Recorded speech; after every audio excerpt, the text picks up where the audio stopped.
Hello viewers, welcome back to my YouTube channel. आज मैं आपके लिए एक और टॉपिक लेके आई हूँ जो कि आपके एग्ज़ाम के नज़रिए से बहुत ही इम्पोर्टेंट हो सकता है। और इस टॉपिक से अक्सर आपके एग्ज़ाम में सवाल पूछे जाते हैं। तो ये टॉपिक है आपका मैसूर में युद्ध और सैनिकरण की भूमिका। तो इस टॉपिक से किस प्रकार के सवाल आते हैं तो इसके बारे में हम पहले जान लेते हैं।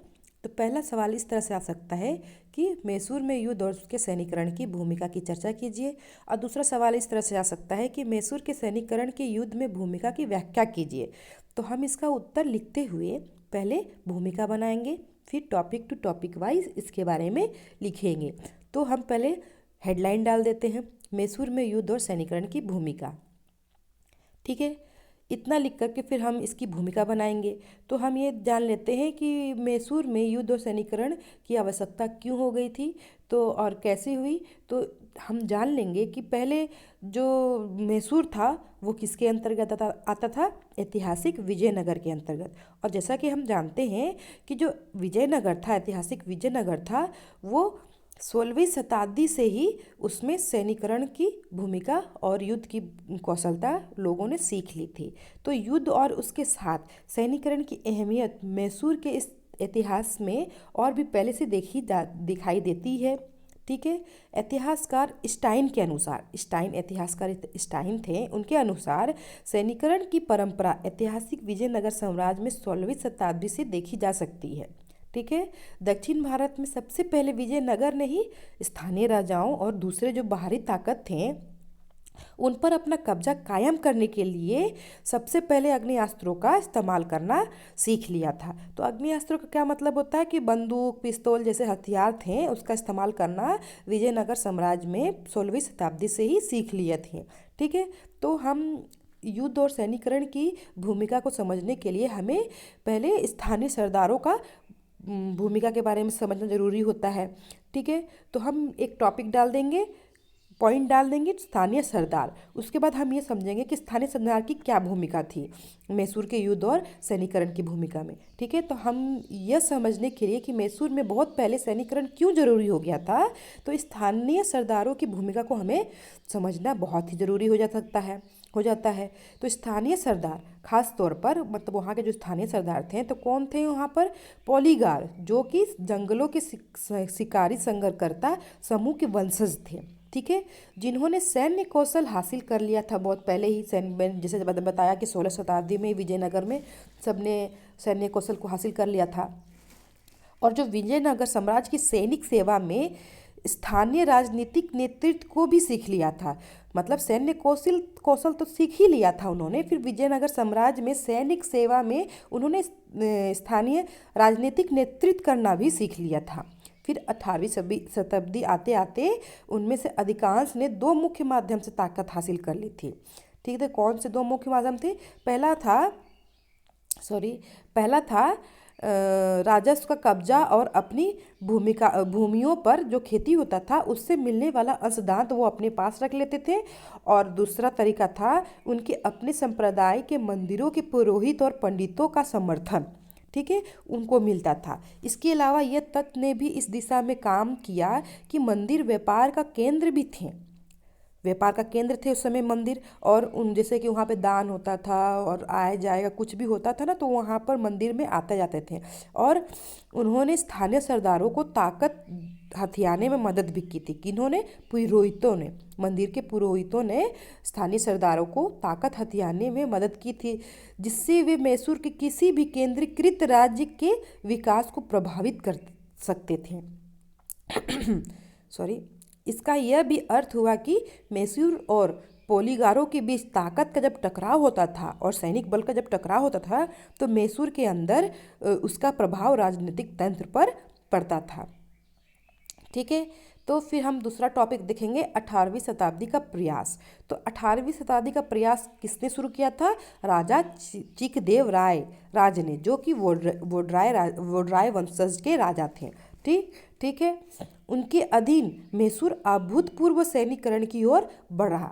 ठीक है, इस बढ़ती सैनिक क्षमता को बनाए रखने के लिए उनके राज्य के अधिकारियों के द्वारा इकट्ठी किए जाने वाली आम राजस्व को बढ़ा दिया गया और उसके सैनिक के पास जो भूमि थी उसे राजस्व करों से मुक्त कर दिया था।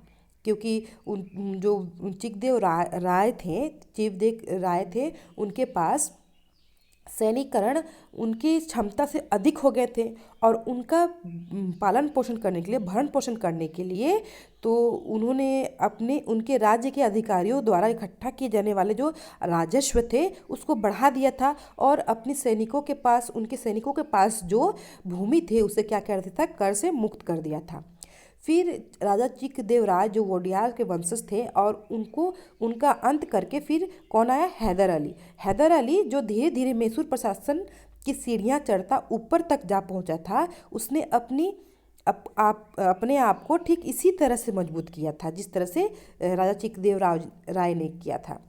उसने भूमि के बड़े हिस्से को महत्वाकांक्षी योद्धाओं के हाथों नीलाम कर दिया था। अब जो भूमि योद्धाओं के पास थी उन्होंने क्या किया, उनको योद्धाओं के हाथों नीलाम कर दिया, जिन्होंने राजस्व किसानों की हैसियत से स्थानीय सरदार पर राजस्व लाद दिया। अब ये स्थानीय सरदार पर अत्याचार करने लगा। क्या करने लगा कि जो उसके पास जो पहले से राजा के द्वारा राजस्व था उसके उसके ऊपर और राजस्व लाभ दिया। ठीक है, हैदर अली ने इस सरदारों का स्वाधीनता का कोई दावा नहीं माना। मतलब हैदर अली थोड़ा सा क्रूर भी था और उसने जो स्थानीय सरदार थे वो जब अपना स्वाधीनता का दावा करते थे तो उसको हैदर अली कभी नहीं मानता था और बोलता था कि जितना भी राज्य है और जो स्थानीय सरदारों के पास जो भूमि है वो सब उसकी है।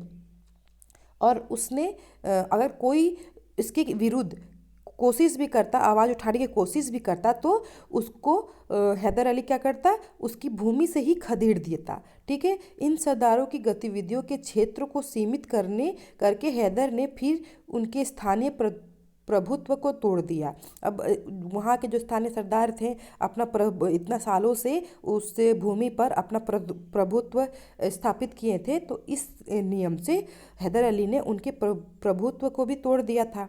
फिर जो उसका बेटा था, हैदर अली का जो बेटा था टीपू सुल्तान, इसमें और आगे बढ़ गया। ठीक है, उसने क्या किया, जो पहले के जो पॉलीगार थे उसको अधीन बनाने में और भी आगे बढ़ गया। उन्हें निकाल देने के बाद उसने उनकी भूमि को या तो निजी क्षेत्र के व्यक्तियों को या फिर सरकारी अधिकारियों को किराए पर उठा दिया। इसके अलावा टीपू सुल्तान ने अपने सैनिक को युद्ध की लूट में हिस्सा देने की जगह, पहले क्या होता था कि पहले जो सैनिक और राजा जिस राज्य पर अधिकार करते थे, जिसे जीतते थे, उसमें राजा सैनिकों को भी लूट का हिस्सा देता था। लेकिन अब टीपू सुल्तान ने क्या किया कि सैनिकों को युद्ध की लूट में हिस्सा देने की जगह उन्हें नियमित तनख्वाह देना शुरू कर दिया, जिससे यह तय हो गया कि सेना ने स्थानीय सरदार के साथ साठ-गांठ वाला कोई स्थायी तत्व सर नहीं उठा सकता था। ठीक है, कुछ मायने में हैदर और टीपू ने सेना के संगठन की कुछ कमजोरियों को भी खत्म करने की कोशिश की। उन्होंने संगठन में यूरोपीय ढंग से अनुशासन और मजबूत बनाने की कोशिश की।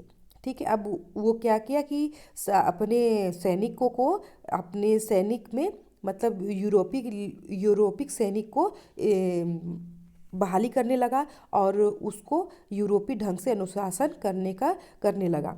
ठीक है, इसके लिए उन्होंने फ्रांसीसी सैनिकों की भर्ती की और उनसे सैनिकों की विशेष प्रशिक्षण देने का काम लिया। ठीक है, हमारे पास हैदर के अधीन फ्रांसीसी सेनापति द ला तूर की सेवा का ब्यौरा उपलब्ध है, जिससे पता चलता है कि 1761 तक मैसूर सेना में फ्रांसीसी लोगों की गिनती काफ़ी बढ़ गई थी।